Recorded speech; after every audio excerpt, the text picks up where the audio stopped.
Around the world, a jigsaw puzzle of life and death lies in pieces. It is a story written in the blood of young people defending a country, a cause, an ideal. Some lived to return safely home, and some did not. Others disappeared. On a brisk autumn morning in upstate New York, the earth yields the victims of a savage world war waged more than 200 years ago. Half a world away, dense jungle guards secrets of soldiers gone but not forgotten. Today, a new breed of forensic detectives pieces together their terrible final hours in ways never before possible. How these people lived and died is written in their bones. After long years of lying silent, they begin to tell these soldiers' stories.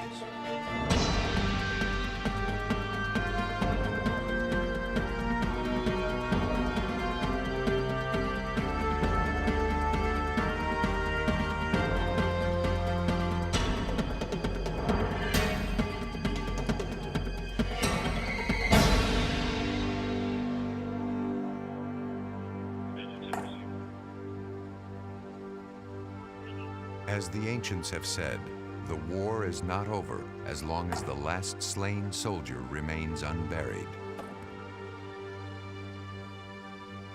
Although the unknown soldiers that lie here are in fact buried, no families were ever notified, no loved ones ever appeared by the grave. Who these people were, the pain and fear they suffered, how they died, all these mysteries are sealed forever beneath impenetrable marble slabs.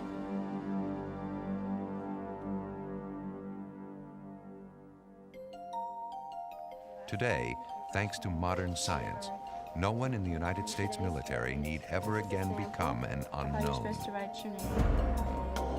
During Operation Desert Storm in 1990, for the first time in history, the identity of two servicemen was established by extracting DNA from their shattered remains and matching it against the DNA of living relatives, a costly and difficult process.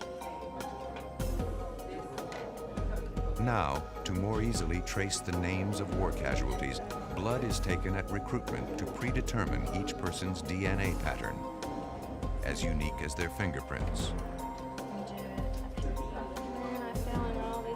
DNA, deoxyribonucleic acid, is the blueprint of life.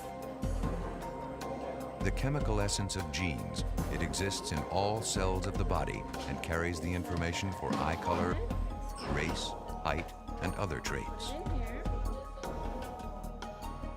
Today, the technology to decipher DNA is so precise that recruits go off to war with a kind of genetic dog tag on file with the government.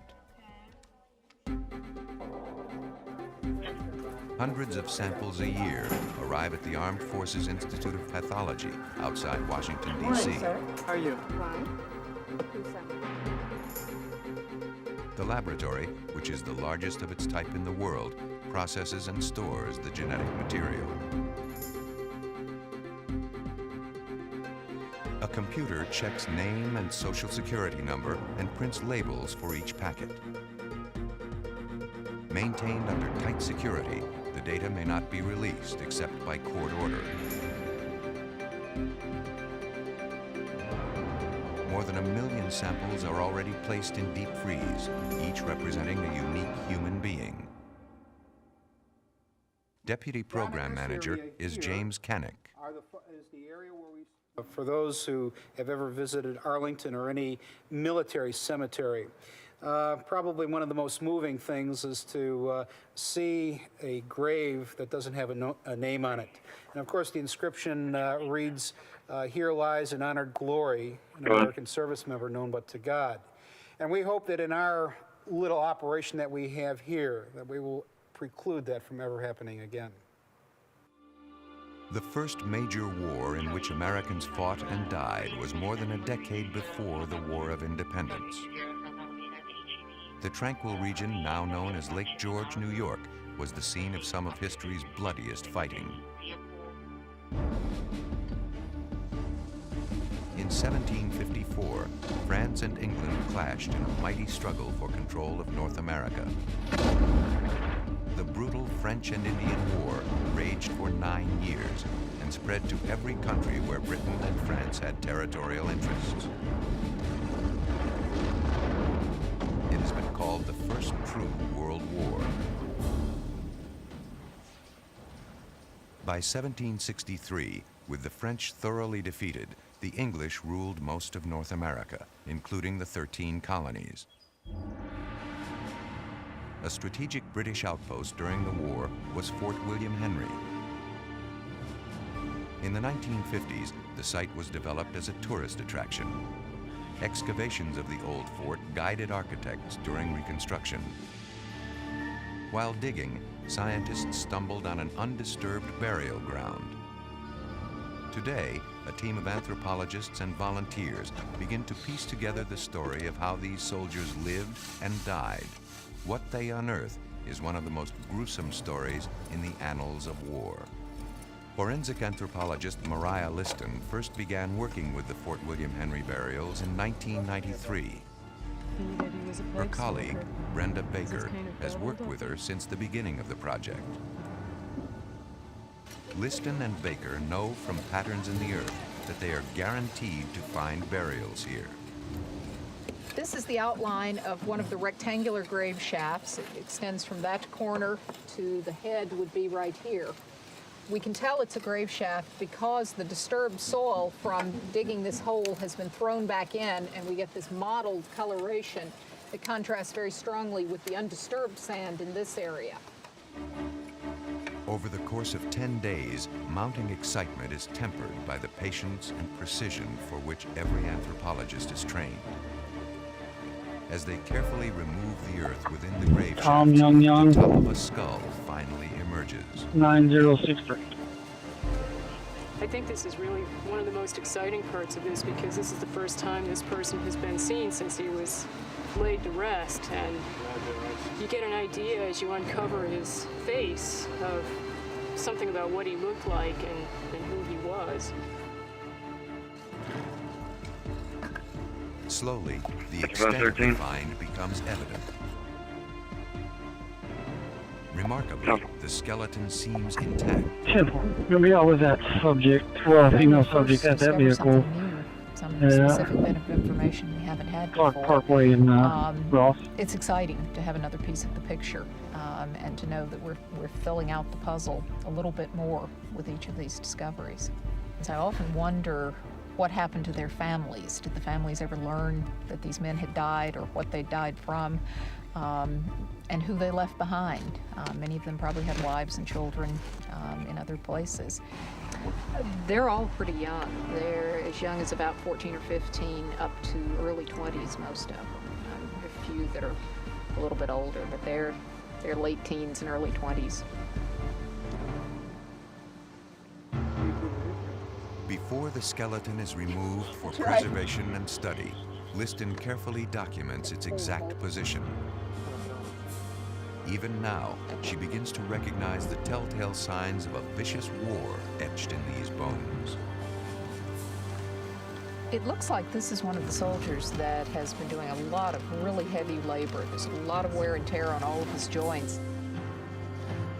The muscles in his back had torn from the soldier's bones under the constant stress of carrying heavy loads, and his ribs became fused to the vertebrae. He must have been in constant pain.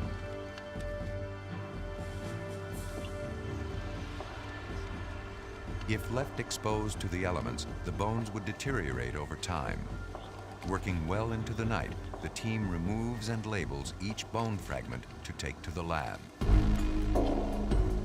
I'm suspicious about this break in the back of the skull. It looks like something that may have happened while the bone was still fresh. It could easily be what killed it. Take the hand to the left. His face is going to come away. As the fragile skull is pulled from the earth, the bones crumble. The skull apparently was crushed by the weight of the soil. What a shame. It's this bad fracture here on the bottom, too, that comes across and gets Yeah, That as well. but we may be able to see something a little bit more clearly when we get that all cleaned up. Two small buttons are found with the skeleton. They appear to be military, but the team can't be sure until they have been removed. One was found in the pelvic cavity of the skeleton, and the other seems to be attached to an unidentified material. And it looks like it's attached to either leather or it may very well be part of his skin. Copper often preserves organic tissue very well. American militia fought alongside the British at Fort William Henry. Items like buttons and fabric may provide clues to rank and nationality. Painstaking work, cleaning, sorting, and documenting the remains will take more than a dozen people weeks to complete. So this is probably where this other button, these two were down, they dropped down into the pelvic cavity, and this one was right up on top of the hip socket. Some artifacts found with the bodies can be identified. Others remain a mystery. But many of the pieces in this detective story finally begin to take form.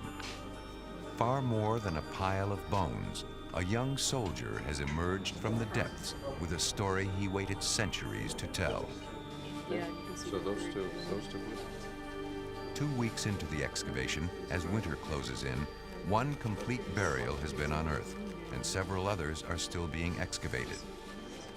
The team's task now is to try to read the life history that is written in the bones. The first thing that we can do is take a look at the skull and some of the features on the skull that indicate he's a male.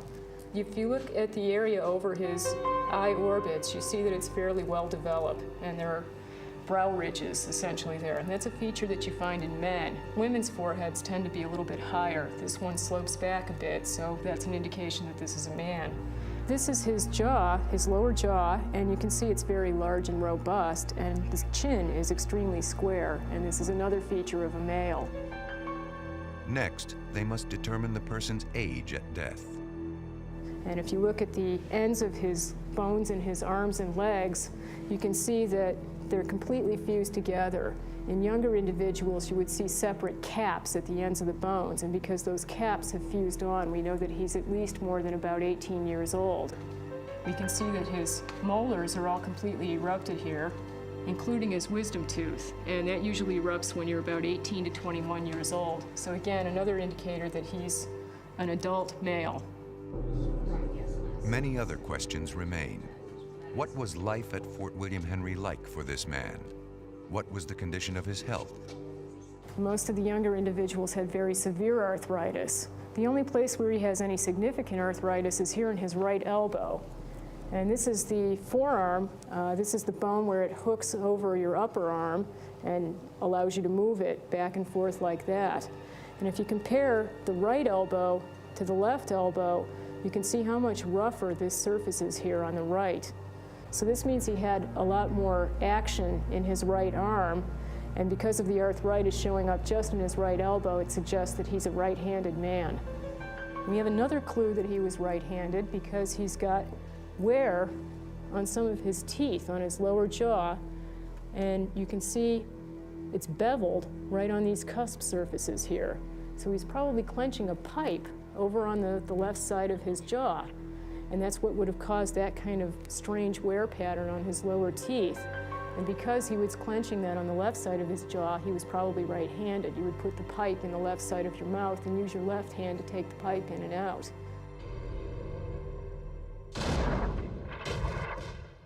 The French and Indian War was fierce and long.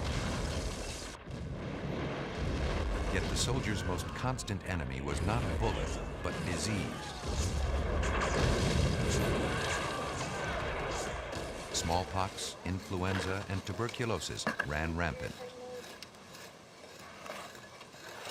This group of skeletons is more sickly, in worse shape than anything I've ever worked with. I've looked at people as old as about 3,000 years old, and more modern populations as well, and yet this is the most diseased group. They've got the most injuries. All the way around, there's more pathology here than anything. Although more soldiers died from disease than war-related injuries, the battle picture that emerges becomes increasingly grim.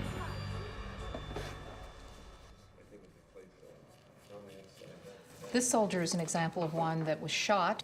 There's this depression that caused the bone to be crushed here, and another one at the top of the bone here. You can actually see the rounded depression of the musket ball. A lot of the soldiers that we found died from blows to the head. Here, something struck the soldier and punctured the bone, forcing fragments inside the skull and also fracturing it here down toward his eye and also running back toward the back of the skull. Diaries reveal that as the French attacked Fort William Henry, the British simply surrendered, too sick with smallpox to fight back.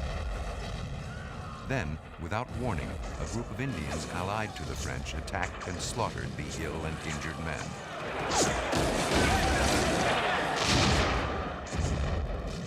The event was central to the novel The Last of the Mohicans, long thought to be an exaggerated account. If anything, it turns out, it was an understatement. In studying these skeletons, we have found extensive evidence of this massacre, documenting the fact that atrocities were committed. We know that there were mutilations and massacres on both sides. As part of this war, everyone was participating in this. This soldier was one that was beheaded, and we have the account of a French priest who saw the beginning of the massacre, describing one of the native allies of the French coming out of the casemates, which were the hospitals at the fort, and carrying the head of his victim. Buried underneath the floor of the casemates, there was a mass grave of massacre victims, and this individual was indeed beheaded. In the neck bone that we have here, there are a number of cuts slicing across the bone, and a final one all the way through the bone here across the top. And so we're fairly certain that this is the individual that was beheaded that the priest saw. The bones found inside the fort tell the story of the quick and ferocious attack. As part of the massacre, part of the picture we've been able to reconstruct is that there were mutilations on the body, and this included genital mutilations. There are cuts on the front of the pelvis in the area of the genitals. In addition, we think some of the individuals were disemboweled, and there are cuts going all the way through the region of the stomach and abdomen into the backbone behind the abdomen. And we have here a number of cut marks and damage to the bone from that incident. Today, forensic science reveals much about the hardships with which these young men lived, the horrors they suffered, and the savage ways in which many died. It can create a picture of a soldier who was over 18 and right-handed, a man who smoked a pipe, which he probably held in his left hand, a strong man who spent his days doing a lot of heavy lifting, his arms and legs free of arthritis, but his back in constant pain. His bones and those of his fallen comrades tell us much about what these soldiers' lives were like. But we can never know their names. Forever anonymous, they belong to the ages. In 1861, passions deeply felt over slavery brought the young American nation into a convulsive civil war. North against South, brother against brother, they fought for 4 bitter years. When the terrible trial by fire and sword came to an end, more than 600,000 boys and young men had died. The National Museum of Health and Medicine in Washington, D.C. was established in 1862 for record-keeping and follow-up care of the wounded. Here, Paul Sledzik has studied more than 2,000 bones of Civil War casualties.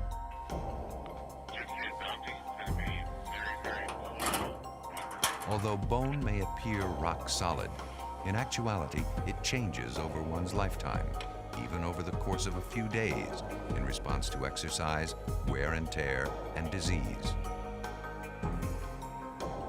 Bone is like any other organ system in the body. It's constantly replenishing its cells and changing the cells within it. One of the changes that we can pick up in the bone that's interesting because it gets at what activities the soldiers were doing are these changes in the upper part of the humerus.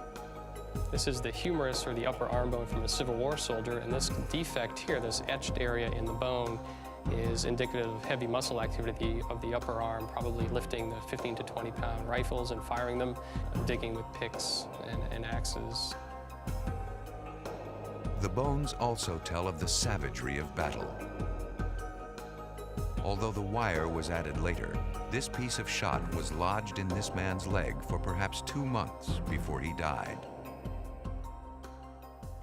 These three cranial sections show very well how bone responds following trauma. This is a skull section, an entrance wound going to the inner part of the skull. If we look around the fracture margin, there's no bony growth, and we know this man died as a result of this injury. This man lived for a month with this cranial injury. You can see there's some discoloration around the corners of the fracture margin here. If we look on the interior part of the skull, you also have some deposition of new bone. It's called periosteal reaction. You can see some of the gray appearance here. This is new bone that's being laid down during the healing and/or infection process. And then if we advance the time even further and go to a similar injury in the cranium, this man lived for 10 years with this injury, a shot fracture injury. You can see there's been very good healing occurring around the site. Changes in the bones show the effects of one of the soldier's deadliest enemies, infection. This is the upper leg bone of Private Julius Fabre, who was wounded at Deep Bottom, Virginia on the 16th of August in 1864. He was shot just above the knee would be here, and his limb was amputated the following day on the 17th of August. He lived for 6 years with this femur becoming infected. You can see the change that's occurred. Let me show you a normal femur for comparison. And you can see the amount of infection that has set in on this bone. Later, Fabre required more extensive surgery as the infection spread toward his hip. For archival purposes, the museum routinely photographed amputees alongside their severed limbs. The first extensive medical encyclopedia on military casualties was made possible by these Civil War survivors. But it would take another major war before scientists could begin to put names to soldiers who had died. December 7th, 1941. In the pre-dawn light, Japanese bombers appear out of nowhere.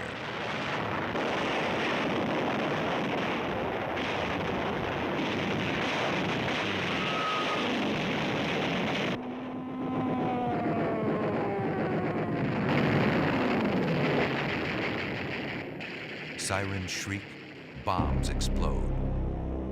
Pearl Harbor is destroyed. America is at war. Ironically, a war that took millions of lives would become the greatest boon to the fledgling science of forensic anthropology. World War II was the first war for which our service members had documented health records. By matching skeletal remains against known medical information, scientists were able to gather enough anatomical statistics to understand the life history each of us has written in our bones. During World War II and Korea, we had the first opportunity as a scientist to really look at some good documented modern samples and develop some new techniques for determining stature and age on these men that were killed during the war. Since we knew who they were positively identified, we could measure the length of a femur or a long bone and plug that into the stature regression formula or make new stature regression formula from that. Now, with a simple wooden board and a set of mathematical equations, anthropologists could begin to piece together profiles of the dead. This bone is 323 millimeters long. And if we plug that into our stature formula, our regression formula for William stature, David we know this is a 5883, white William David male. 5883. We come up Should with an go back estimate to of a about 2013 67.5 BMW. inches, plus or minus an inch on either side. That would be the stature estimate for this individual. But there are nearly 90,000 Americans from World War II, Korea, and Vietnam whose whereabouts are still unknown. Some of their remains have been recovered but not yet named. Other soldiers exist only as charred and shattered fragments hidden in remote jungles. But these men and women are far from forgotten.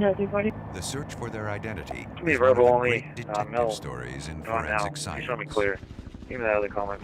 More than 2.5 million Americans served in the Vietnam War, the longest war in American history. 58,000 died at an average age of 19. Boys barely out of high school. Yeah.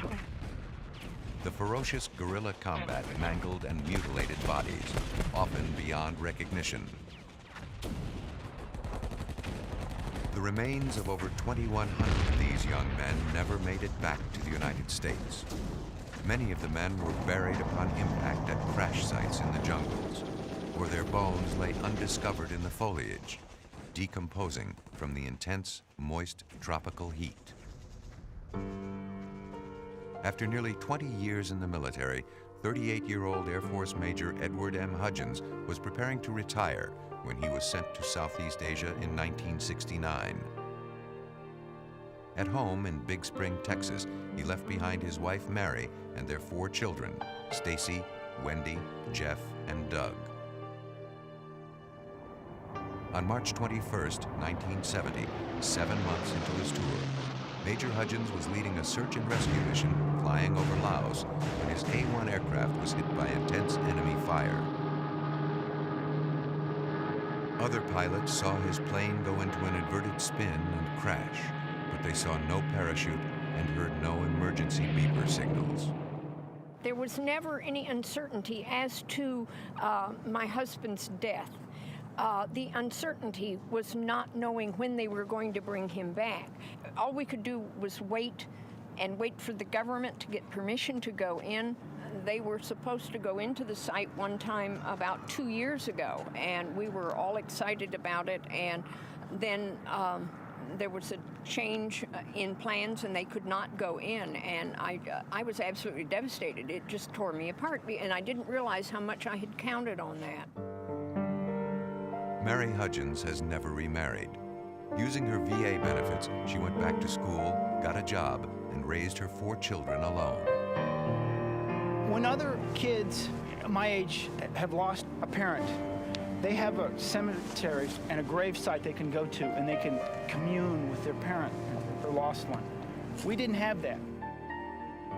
Hope for the Hudgens family lies thousands of miles away, where scientists they had never met worked to find Ed Hudgens and bring him home.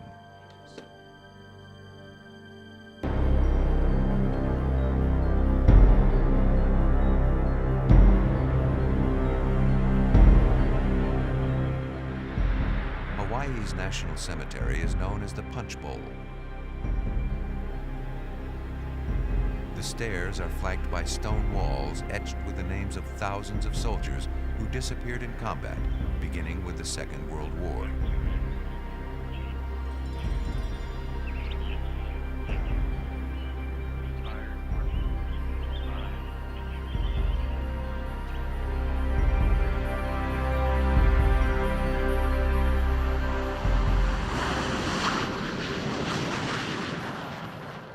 Nearby, at Hickam Air Force Base, the U.S. Army's Central Identification Laboratory, Hawaii, CILHI for short, is one of the world's leading institutions in forensic science. The soldiers and civilians who work here have pledged that Mother's the unaccounted for are asking not for medics for the daughter just to get her checked out. Currently, over 78,000 men and women are missing or unaccounted for. She doesn't appear to have any injuries or anything like that, but mother still wants the medics here. From Korea, and 2,154 from the Vietnam War. Deputy Commander of CILHI is retired Colonel Johnny Webb. Okay, as we prepare to go out to sites to recover service members lost in previous wars, a lot of work has to be accomplished before the teams can actually go out and begin the recovery operations. Plain metal shelves hold thousands of files. In each folder are the medical and dental records of soldiers missing from the Vietnam War. Today, much of the information has been transferred into a massive computer database.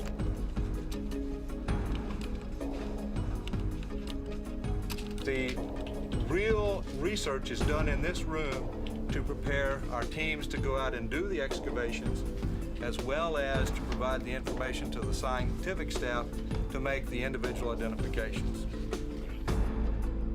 Before Seal High sends an excavation team into the field, they study the reports from the casualty data section for each missing soldier. They then research any information gathered from outside sources. Eyewitness reports from local villagers who may have found a plane crash, or people conducting oil or timber exploration, prove invaluable in pinpointing the exact location where a soldier was last seen.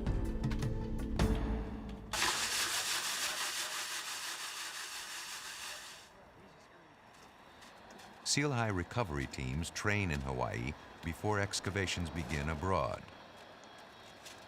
A mock demonstration site simulates an A6 series aircraft crash with meticulous detail. Here we have a lot of pin flags, different colors. Yellow designating wreckage, red designating unexploded ordnance or bombs, and the blue is designating any life support material, things that the pilot was wearing at the time of the incident. A 12 by 16 meter area is laid out in 4 by 4 meter units, so the team can document where each artifact is found.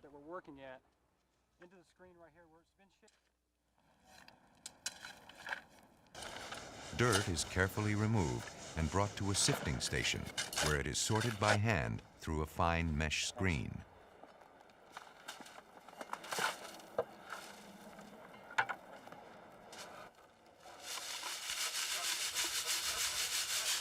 The smallest fragment might make the difference in finding a soldier's name. The team is looking for anything that can be identified, either from the aircraft or personnel. Bones, ID tags, or pieces of a life support system. Something else is fused to it. It's pretty badly corroded. Metal detectors scour the site in hopes of finding scraps from the plane. In the field, the detectors are vitally important, as they also help locate any live ammunition still on the site.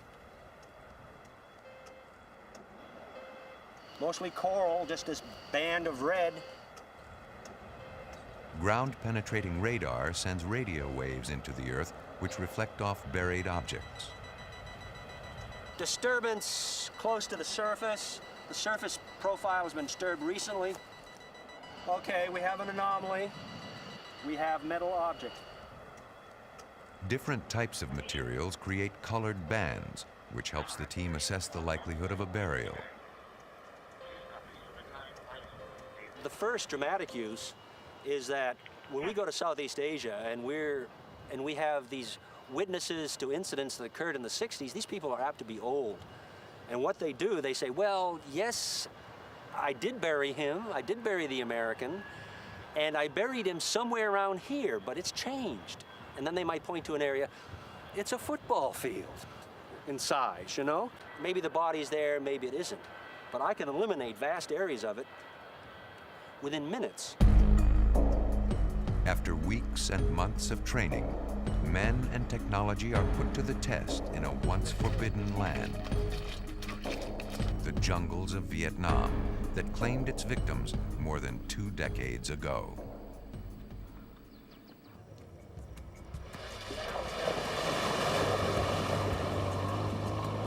The Army's Central Identification Laboratory sends teams all over the world to find the remains of service members who are missing or unaccounted for.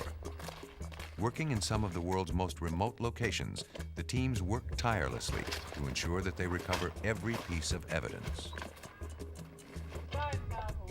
But 2 decades after the Vietnam War, crash sites are far from intact.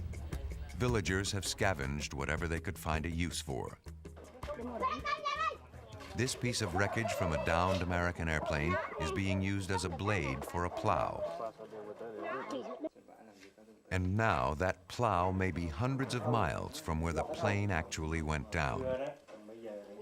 Seal High teams work closely with local villagers who might remember the crash or may have discovered some wreckage.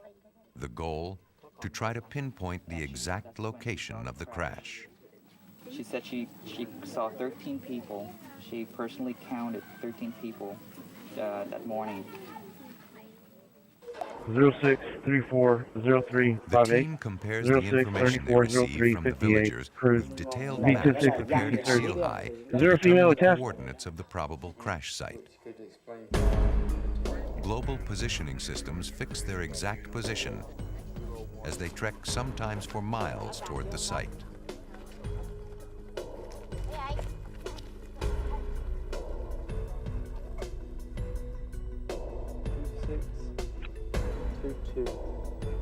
Right dead on it, right in the middle of it. Once the excavation is set up, work begins to find and clear the area of any ammunition.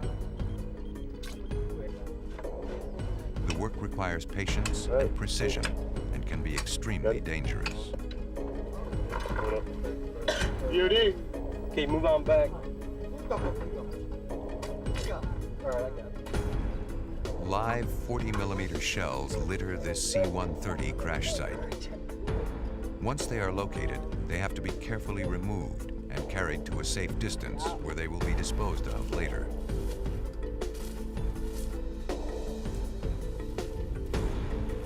Clues at the crash site come in different shapes and sizes. When a plane crashes, artifacts and remains bear the unmistakable scars of the 600-mile-per-hour impact.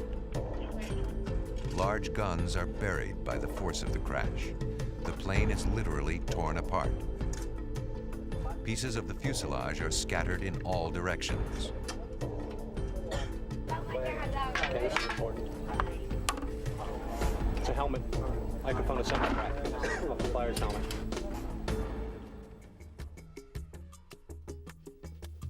Deep in the jungle, another Seal High scouting team uncovers a button from a flight suit.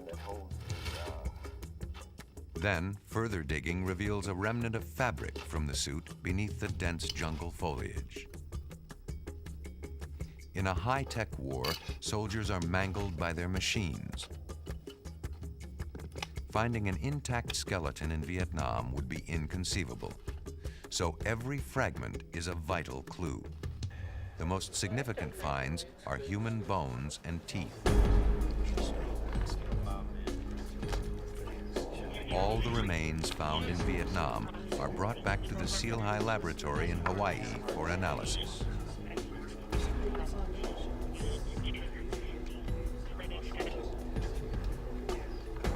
Sometimes, all the forensic scientists have to work with are mere fragments. From these, they must piece together whether they are human, and if so, the individual's age, race, height, weight, and ultimately, their name.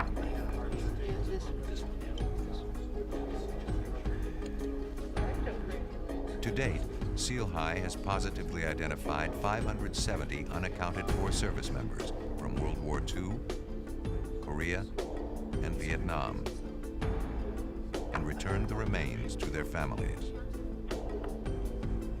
Often, bones arrive with no clear idea of where they came from. Identifying those remains is Seal High's most difficult task. Many times, several portions of a skeleton arrive at Seal High, each reported to be the remains of the same missing serviceman. Seal High anthropologists must try to identify each fragment of bone and determine who it belonged to. When bones cannot be identified by the standard methods, Seal High turns to DNA testing to analyze the remains. But the test won't work on small bone samples. I will tell you that this is the only bone fragment on the table that is large enough and in a good enough state of preservation, we think, to yield DNA. Before the bone can be tested, a sample must be cut and measured. Mitochondrial DNA will be extracted from the bone sample and compared to that of a living maternal relative. Okay. What do you think, 5 grams? 5 grams. We're going to send this sample to AFDL, and in about 4 weeks, they should issue a report to us on whether or not they were able to sequence mitochondrial DNA out of this sample.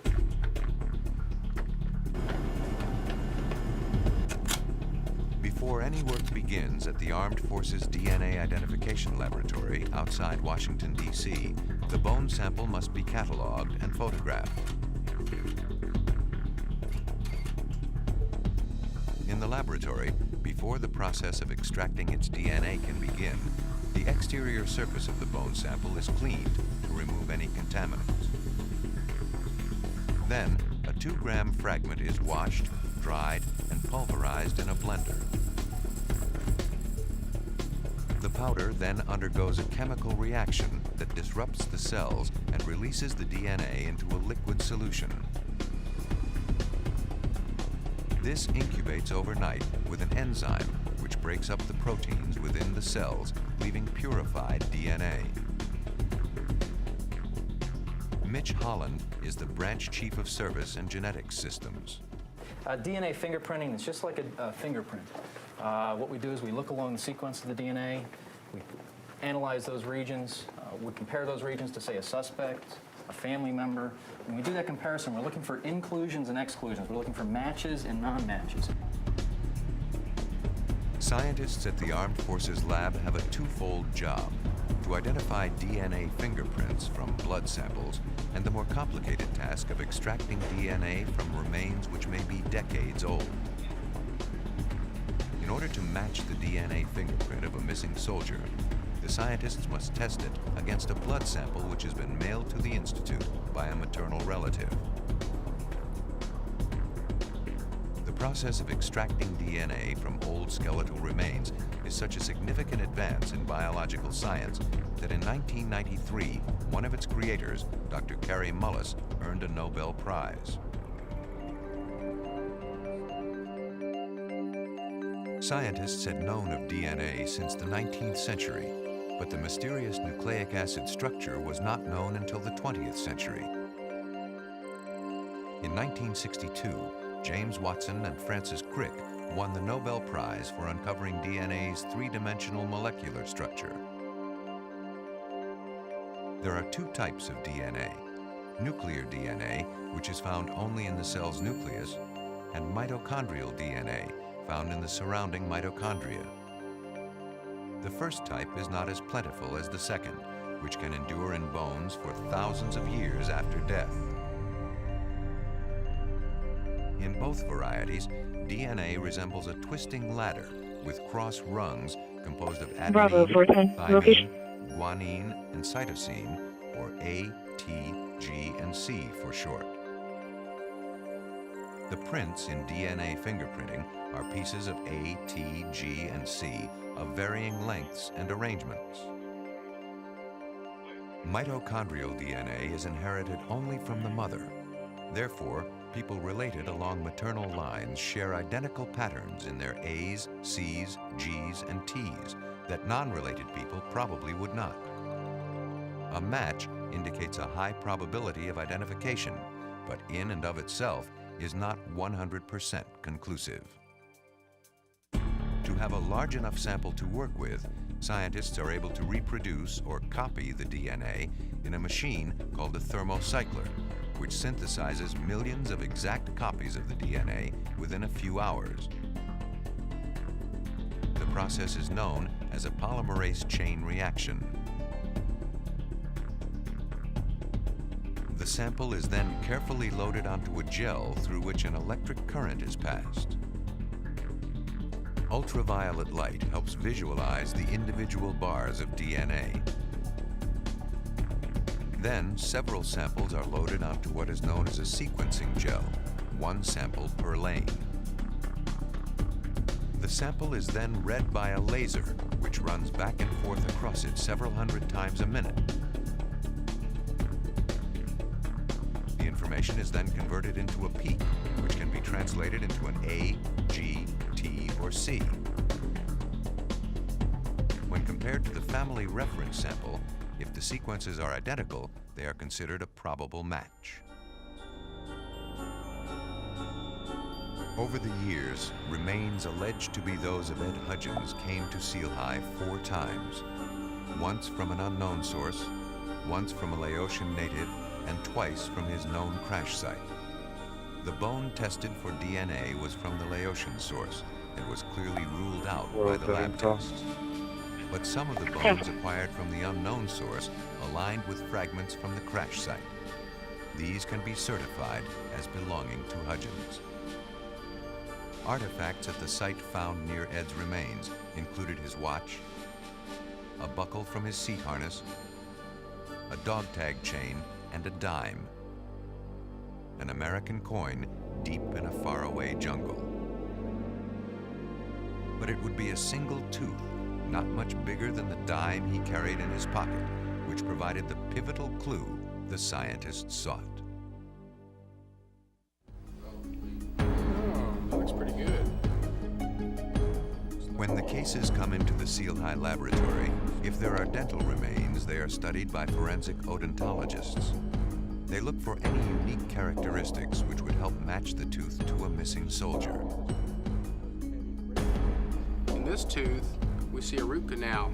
In other words, the tooth had the insides removed, it was filled with paste. And that matches very closely to what we see in the postmortem x-rays. Other fillings that are easy to match are these single fillings on the lower teeth, here and here, as well as this series of fillings on the upper teeth. And so this is a good example of when we have enough evidence to work with, both ante-mortem and post-mortem. 38970102 should come back to a clarity subject. Teeth are x-rayed and the information is directly input into a huge database of dental records. This represents the post-mortem image that we just took on the tooth. All the dental records of people missing from Southeast Asia and Korea are kept on file. The forensic odontologist enters the specific details of the tooth that has been found into the computer and begins to make a match by checking the tooth against the information in the records. This patient had fillings on a couple of teeth in the top right side. The computer checks the characteristics of this single tooth against the thousands of records in its memory. Each time it eliminates a record, it moves closer to finding a match. The forensic odontologist enters more information, and the computer eliminates all but 4 records. This tooth could belong to one of 4 missing men. One more piece of information remains. This molar had a small filling in the bottom right quadrant. This information eliminates all the records but one. The team has made a match. 2410 traffic. We take this down to casualty data and tell them that we have a pretty good hit on Catme, and I'd like to take a look at the record. Yes, sir. Thanks. 4043, perfect. Only a few hundred bone fragments, most less than half an inch in size, and one tooth can be said with certainty to belong to Ed Hudgens. For the family, it is enough. Whether transporting tiny, unidentified bone fragments from an excavation site to a lab in Hawaii, or finally sending a soldier with a name home to his loved ones, Seal High treats all remains with utmost respect.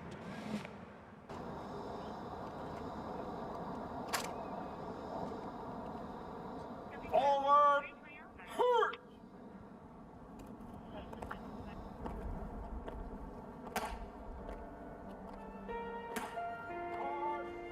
At Arlington National Cemetery, the ritual is repeated every hour, 365 days of the year.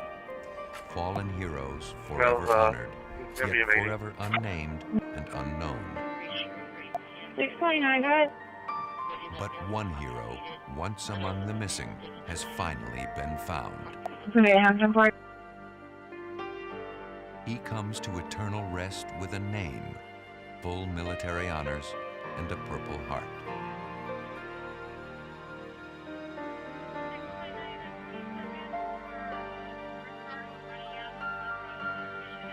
For Mary Hudgens and her children, Ed Hudgens' journey cannot be measured in years or calculated in miles. He lay in the jungle for 26 years, and we now have put him to rest and with honors, and his fellow countrymen have honored him, and it brings it to a conclusion for us.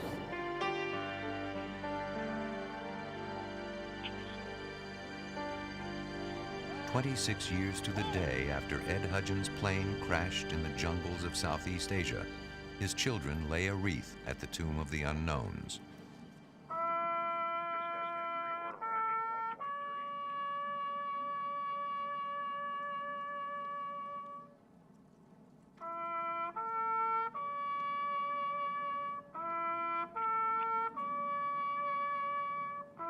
Dozens of scientists around the world have worked toward this day. Piece by piece, clue by clue, they have unraveled a mystery that tormented a family for more than a quarter century. The final chapter in this soldier's story has been written. A family is reunited. An incomplete circle is, at long last, closed. Ed Hudgens has come home.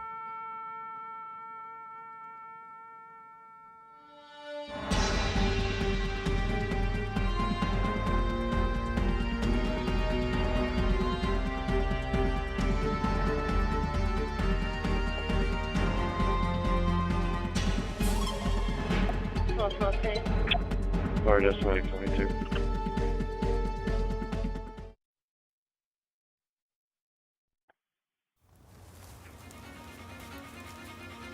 In Fairfax County, Virginia, police find a decomposed body, but have no report of a crime. In Fort Myers, Florida, a killer confesses to a grisly crime, but the police cannot find a body. A serial killer may go free unless police find the evidence to put him behind bars. B361 at Gulf Waters. In each case, forensic scientists must find proof of the crime in the bones of the murder victim. Using scientific studies of human decay to find out when the victim died so the killer may be traced. Hoping to prove there is no perfect crime. That dead men do talk.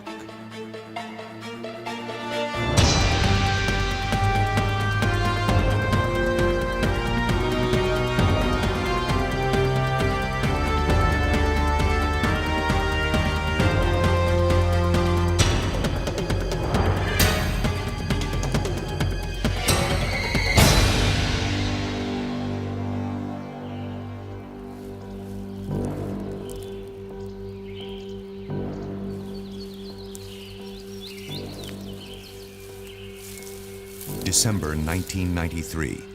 In a wooded area near Washington, D.C., a surveyor has made a gruesome discovery.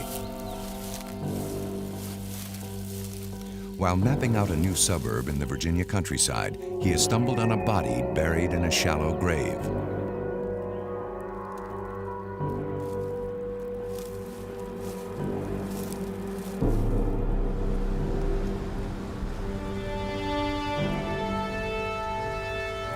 Officers from the Fairfax County Police Department arrive at the secluded area where the body had been found.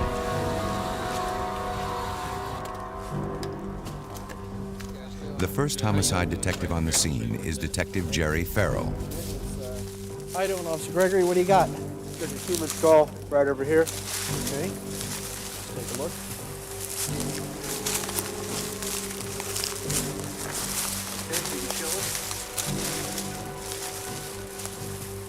The police assume it's a homicide. But there are no immediate clues to help identify the victim. And Lieutenant Wilson, he's there. You want to take a look?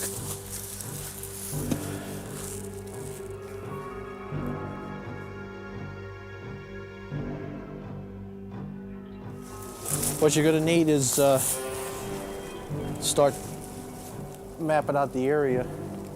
Secure this area here, and then we're going to need at least 50-foot area perimeter set up around this one. The team of investigators will search a wide area. Scavengers have dragged parts of the body away.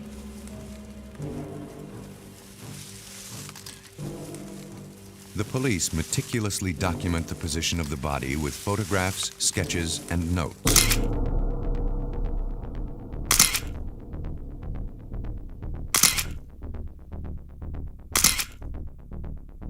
Detective Dennis Wilson heads the cold case squad, investigating crimes where the trail of evidence has gone cold. In such cases, every clue, every piece of evidence, no matter how small, may be the key to solving the crime. Involved in the murders of a couple of prostitutes in an adjoining county. How many core samples do you From think bits we're of going to need? clothing and hair, detectives Wilson and Farrell are fairly sure the victim is a woman. Since decomposition often leaves fatty residues, the officers take soil samples near the body. Chemical analysis could help determine when the victim was buried. Well, you only have one chance at a crime scene, and you have to do it right the first time. So you slow things down at that point. There's no hurry. The body's obviously been there for some time. We're going to try to gather all the evidence we can and make sure we don't miss anything. There just may be one small little clue here that's going to lead to either her identity or the identity of the perpetrator.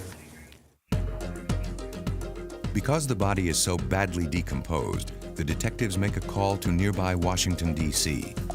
Dr. Douglas Owsley of the Smithsonian Institution is an anthropologist whose specialty is identifying human remains.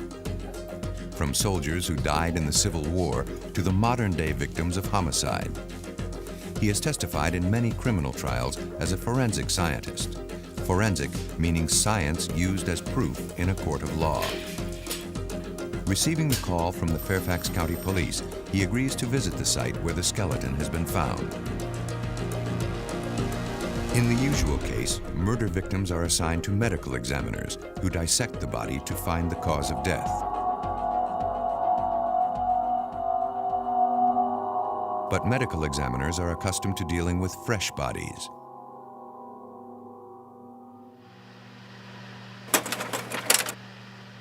Here, only bones are left to tell the tale, requiring the special skills of the anthropologist. It takes 3 days of careful excavation to take the body from the ground.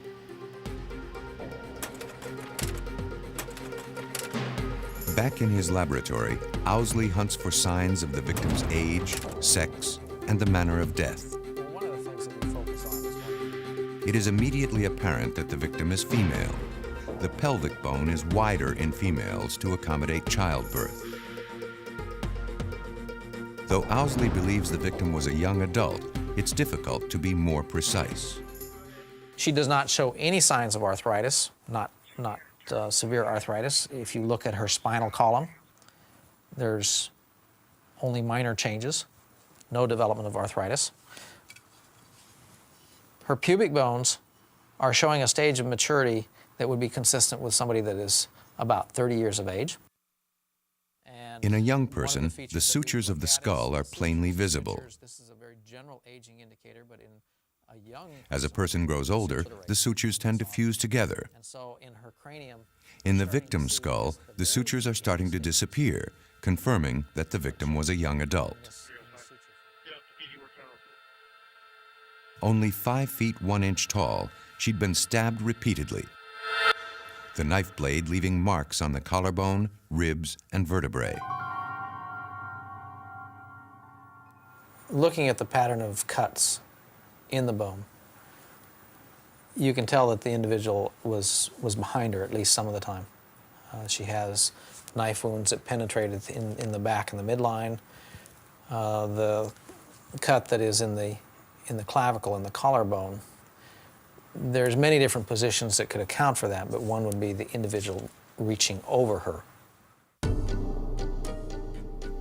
Attaching a name to the body will not be easy. To shed more light on this mysterious case, police must determine the identity of the victim.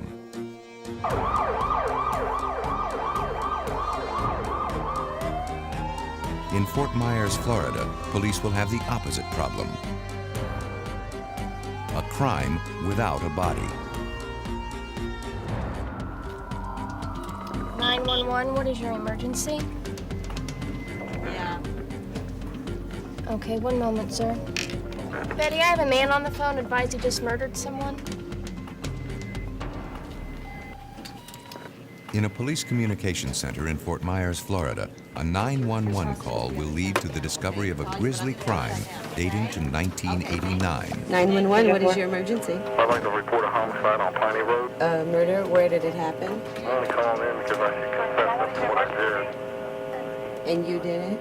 Yeah. The caller reports a murder he has recently committed.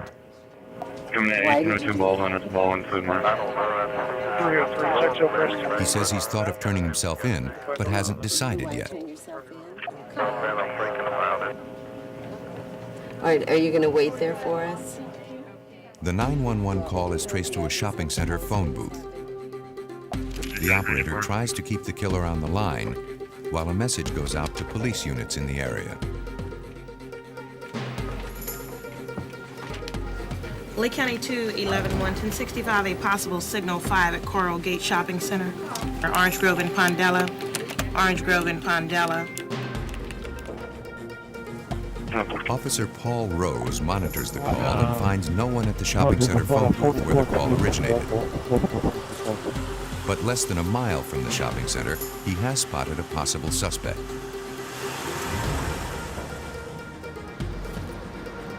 The suspect had been walking hurriedly at the side of the road, away from the direction of the shopping center.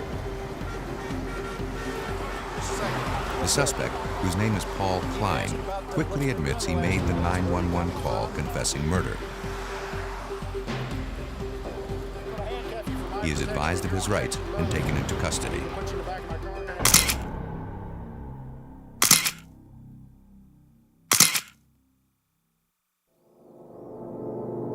The previous night, he'd broken into a house and strangled an elderly woman on the couch where she lay. There is no sign of anything missing. Robbery had not been the motive. Lieutenant Jeff Taylor, entering the house, found the victim just as Klein had described her. But he would soon find out that she had not been Klein's first victim. Klein related to me that he heard voices, and the voices made him to become angry. And every time he became angry, he had to kill someone. And when he said that, it indicated to me that perhaps there were other victims also. And I asked him at that time if he had killed before, and he said yes, twice. Klein had murdered one other woman in a trailer some months before. But his first victim had been a friend named Danny Webster, killed a year and a half earlier in August 1989.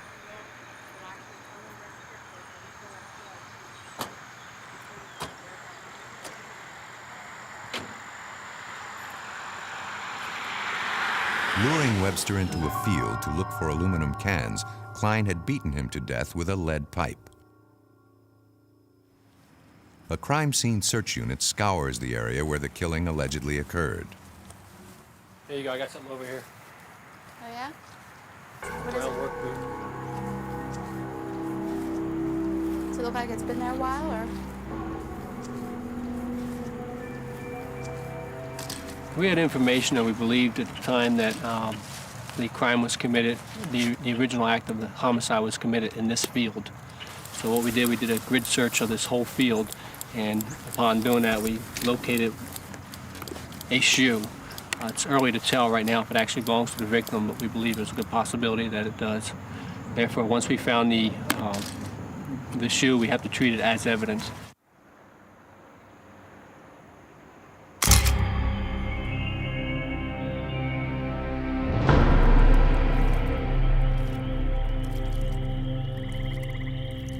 According to Klein's confession, he had returned to the scene of the crime 3 days after the murder. Arriving at night to avoid detection, he swam with the body to a marshy swamp island, where he dismembered the corpse with an axe and a paring knife. 33 to 20, did you lose service on your MDD? After disposing of Webster's body so thoroughly and getting away with his crime for a year and a half, Klein has now decided to confess.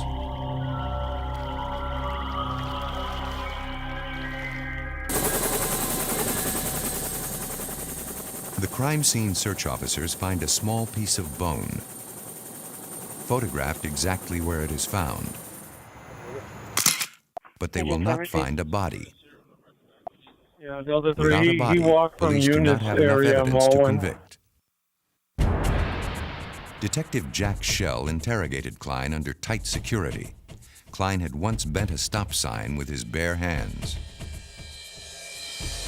We needed a positive identification of the body.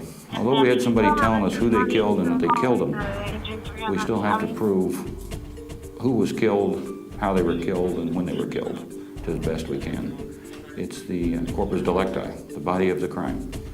We have to be able to establish that, yes, this person died, and that this person did it. I guess I must have actually hit him about, I don't know, maybe more than 200 times. I'm not sure. I just kept whacking at everything. I hit him in the legs, the arms, everywhere I could get his face. Just his head region was more where I actually hit more than anything. But that was after he was already dead too. You know, I just kept hitting. Klein's confession by itself is not enough to prove the case beyond a reasonable doubt. The police must find the body. Klein pointed out the marshy island where he says he left the dismembered corpse. But even if police can find it, it will be hard to identify after a year and a half in the swamp.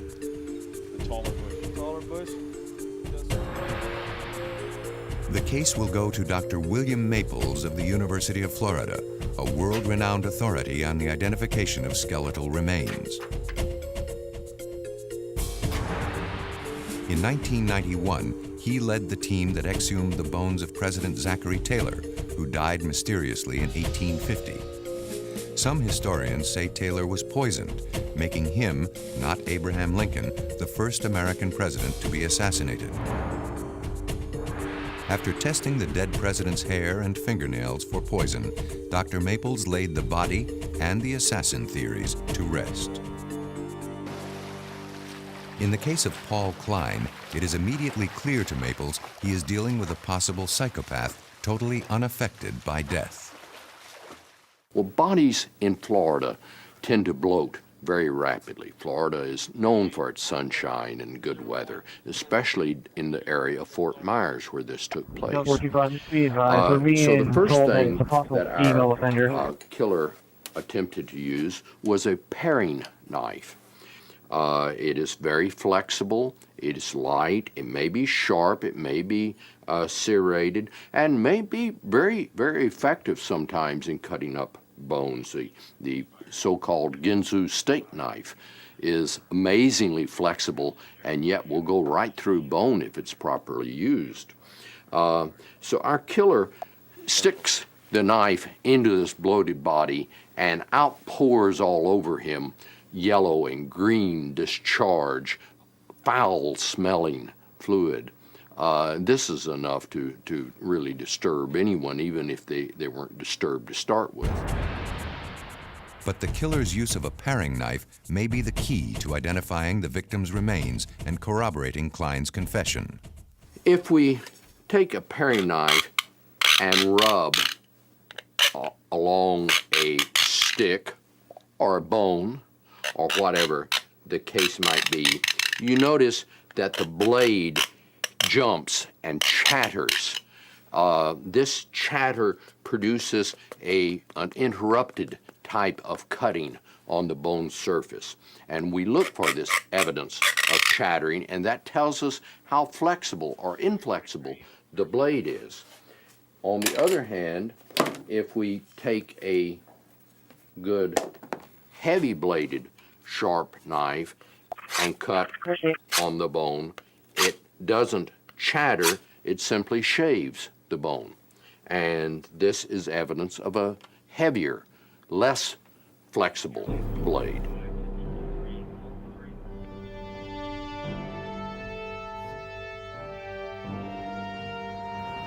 crime scene search officers arrive at the island where Klein left the dismembered body.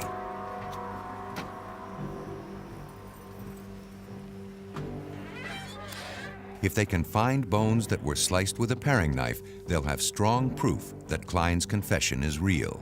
Hey, Chris. We're gonna earn this one. We're gonna earn this one. Klein was to have accompanied the officers himself, 0131 but in the boat going over to the island, he'd been much 4957. too excited at the prospect of seeing his victims' remains. For their own safety, the officers decided to search without Klein's assistance. It's a serious mission, for unlike his other crimes, the murder of Danny Webster was vicious enough to send Klein to Floretta's electric chair, or else prove beyond all doubt he's a dangerous psychopath to be put away indefinitely. He seemed like a normal person. You didn't notice any psychological problems or anything, but the more it went on and the more I realized he was telling me the truth and that these gory facts he was telling me really did happen, then I'm beginning to think, you know, we got a real weirdo here that can do this and talk about it so calmly and so intelligently. Klein had a nickname he didn't like. Because his arms extended out from his body as he walked, kids made fun of him, calling him Popeye. Charlie, you're being He killed Danny Webster for calling him names, repeating time after time it was because Webster had harassed him. I'm feeling pretty good. Everything's all right. I just have to go ahead and, I don't know, I think I feel almost a little dizzy for that matter. I eat a little bit of something, take my medication. Is that person in the march, Danny Webster? Yes, ma'am. Yep, that's him. Or that was him. Why did you kill him? He was always being cruel and, I don't know, calling me names and stuff, and I decided to go for it. Okay. Watch your head, Dave. Hey, thank you, ma'am. I appreciate everything. Watch yours.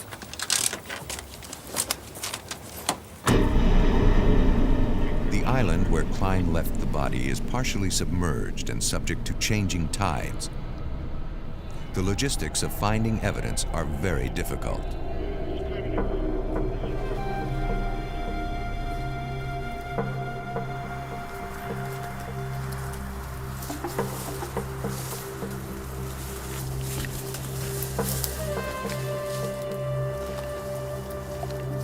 Finally, more bones are found.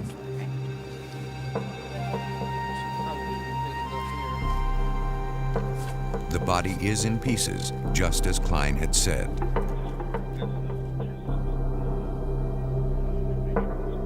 I asked him, how did you take this body apart? I believe his response was just like I always do. I took off the left leg, the left arm, the head, the right arm, the right leg, in a circular motion like that. And he had used a hatchet, axe. He told me where the axe was, which was in another state. Him and his father had went to their home in another state and left it there before he came back. Pieces of bone found on the marshy island are sent to the FBI for examination. The FBI confirms that the bones show evidence of hatchet trauma. An axe or hatchet had been used to cut the body apart. But according to his harrowing confession, Klein had reserved special treatment for the victim's head. Yep, got his head off with the paring knife, and the head, there was more or less like in pieces, and I tossed it right on an embankment about 25, 30 feet from the mangroves, and I stuck it there for like, I had it there for like, for the longest time, I guess something like 3.5 months. He told me that he took the head and kept it to come back and visit it. He would visit it every night and talk to it. And after about 2 weeks, it got to the point where it was deteriorated to the extent that he didn't want it anymore, so he discarded it. Klein had carried the head around with him in a paper sack, often engaging it in conversation. Spotting a police car on one occasion, he panicked and threw the head into a waterway, but he could not remember where. A police dive team searches the area where Klein may have discarded Danny Webster's skull.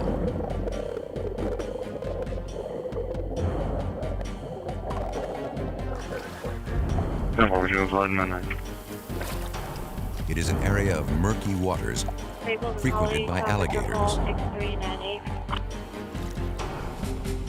They find nothing but coconuts.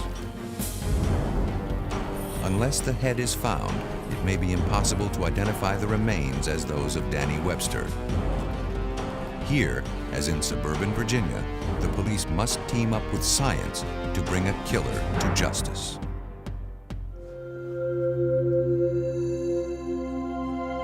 At the Museum of Natural History in Washington, D.C., tourists gaze at the wonders of the natural world. They are unaware that a few feet away, a storage area holds the unnatural work of a vicious killer. Police in Fairfax County, Virginia, have called on forensic scientist Doug Owsley to help identify the victim of a brutal homicide. The body has decomposed. Only a skeleton remains. Owsley has determined that the victim was a female from 27 to 34 years old.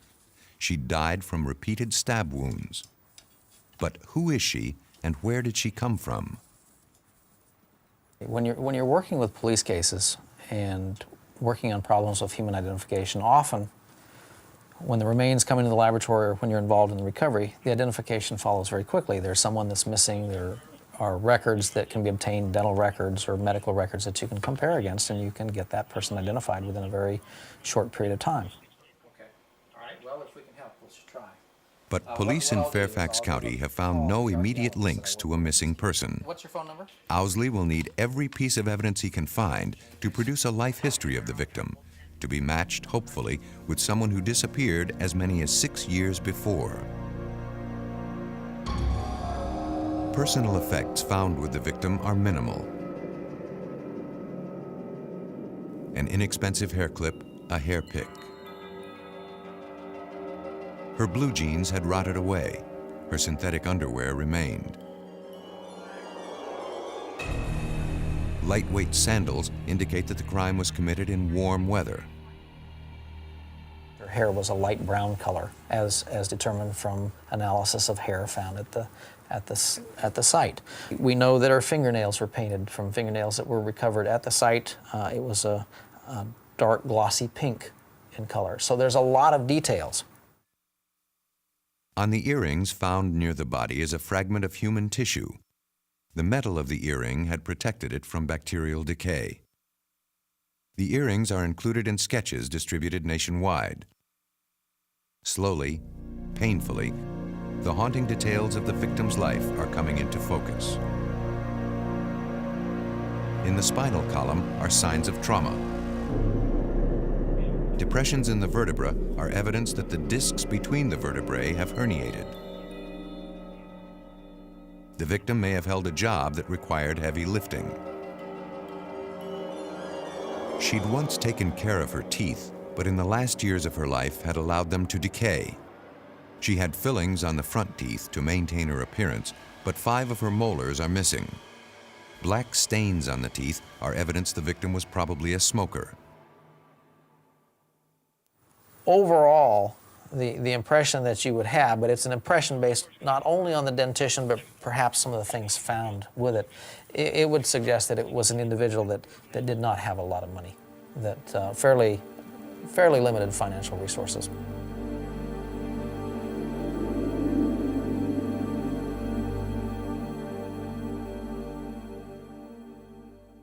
The information gleaned by Owsley is passed on to the Fairfax County Police Department, where Detective Bruce Guth heads the homicide branch. In our jurisdiction, many of the murders are committed by people who know the victim. In the normal case, once the victim is known, the police will talk to neighbors and relatives about the victim's lifestyle, who her friends were, and her enemies. A chain of evidence often will lead to the guilty party. In this case, we don't know the identity, so it makes it difficult to really go much further till we know who it is.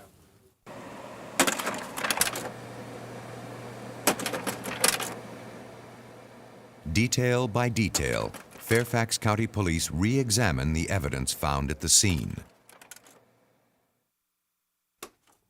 A sketch of what the victim may have looked like is distributed to police across the country, along with other details of the case.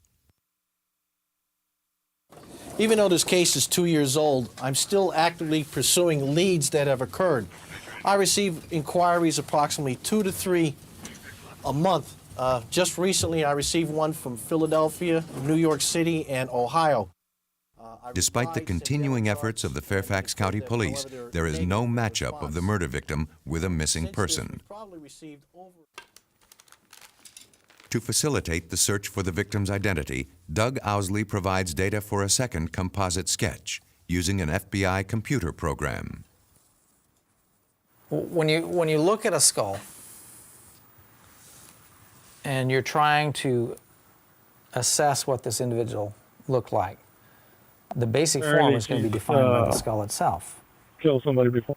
In relation to that, then you take into consideration the clothing that's found, for instance, because the clothing helps you gain an idea as to the size, the weight of the individual, for instance. Starting with an image of the skull, the computer adds successive layers of detail. Markers indicate the probable thickness of facial tissue. The measurements are based on population studies of similar age and gender. Hair found at the scene, along with the plastic hair clip and hair pick, suggest a possible hairstyle. The victim had an overbite, a gap in her front teeth, and a cosmetic filling. Since these features would have been visible in life, the victim is shown smiling in the final illustration. But despite the pains taken to create a lifelike image, there is still no response when the image is published nationwide. Part of the problem, the police are still unsure when the murder occurred. When discovered in 1993, the bones had been dry. The flesh had long since rotted away. You'd have to say that it would be at least a year and a half before that this could have happened. But in reality, I think it could extend back further in time. And so if we take the maximum range, one of the things found in a pocket was a quarter that dates to 1980. So looking at the time frame, we're in terms of the extremes, probably talking between 1991 and 1980. The problem of dating murder victims found long after the crime has occurred may soon have an answer. At a body farm in Tennessee, an unusual study is underway, using the volunteered flesh and bones of the dead. In Fairfax County, Virginia, police continue their search for clues to identify a woman found in the Washington suburbs. In Fort Myers, Florida, a confessed serial killer has led police to a headless body, barely identifiable as human. In both cases, work done at the Tennessee Anthropology Research Facility, or TARF, will prove invaluable. Its director is Dr. William Bass, a forensic anthropologist at the University of Tennessee in Knoxville. His expertise is the human skeleton. An individual who'd been dead about 10 days found out on the edge of the railroad. When a person is recently dead, morphological features such as prints on the fingers and palms can help with identification. When these features are gone and only the bones remain, the case is one for forensic anthropology. Bass's facility receives on average one body a week for identification. Parts of Tennessee have become a dumping ground for murder victims. We don't think of the interstates as being avenues of crime, but they're absolute avenues of crime. So you can kidnap somebody in Chicago. You can come down I-75, which comes down through Cincinnati, through Lexington, Kentucky, into Tennessee. The first real area that you get to on I-75 going toward Florida that is really rural is Tennessee. And we get a lot of bodies thrown out there. With so many bodies, Bass has invented a boxing system for storage. Every skeleton gets his own box. You want to box them because if you don't, they will get lost, they will get dirty. On the shelves surrounding him are over 2,000 skeletons sent to Bass's facility by medical examiners around the state. With the help of graduate students, Bass assists the police in determining the sex, race, and other identifying characteristics of unclaimed bodies. But in doing his work, Bass became acutely aware there were no reliable statistics on rates of human decay.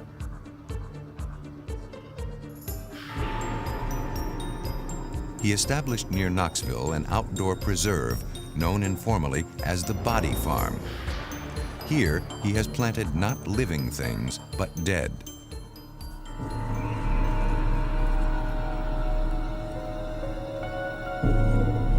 Human bodies left in the open to decompose. It's an experiment that will tell him how bodily decomposition is affected by weather, climate, and the degree of exposure to the elements. This is a body that we're studying the effects of the covering of the body that the maggots leave. This body has been outside for a year. Maggots have eaten its inside away, but left some of the skin for protection. Maggots don't like sunlight, and what they do is they leave this as an umbrella to protect themselves from the sun. And so you get bodies like this that will have the covering on them holding the bones together, although there are no internal organs left there at all. The specimens used for Bass's experiments come from two basic sources: those who have donated their bodies to science and unclaimed bodies sent to the facility by medical examiners. After the bodies have lain in the open to decompose, they are brought back to the laboratory for analysis. Dissection will tell how their exposure to the elements has affected their skin, bones, and tissue. These statistics will then aid police departments in determining how long a newly discovered homicide victim has been dead. To keep out intruders with morbid curiosities, security guards keep the body farm under tight surveillance. Bass has attempted to duplicate all the common ways in which killers dispose of their victims. Well, we try to keep as honest a setting as we can. We try not to make anything artificial. It's exactly the way it is in nature. What we have here is an automobile that we have been looking at the decay rates of people in automobiles, both in the passenger compartment and in the trunk. A body placed in the trunk for observation has since been removed, but its byproducts remain.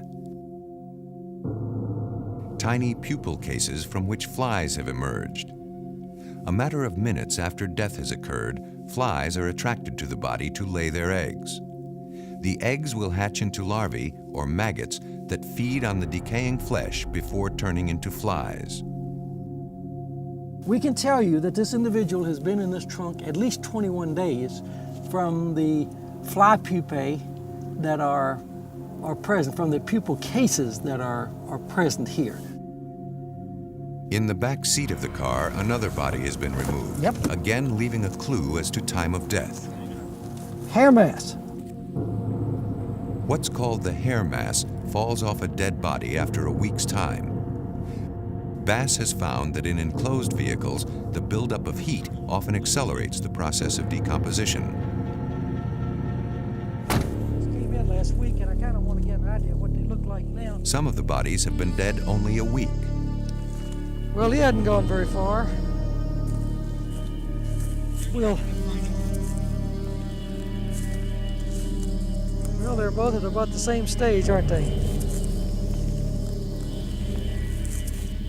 On that body. Others are much older.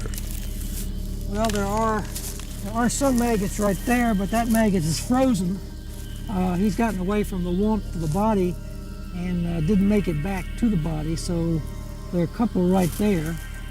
I'm going to push this back just a little bit more here, and we'll see if we can't get under there. And I'm not really sure. Well, you see, there are lots of maggots. See, there are hundreds and hundreds of maggots in there, and they are either slowed down. They're not doing much right now because it's so cold.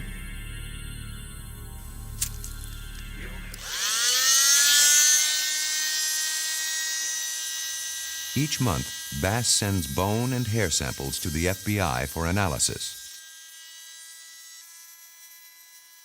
The samples come from a number of different specimens in a variety of locales within the farm. The FBI will study how time,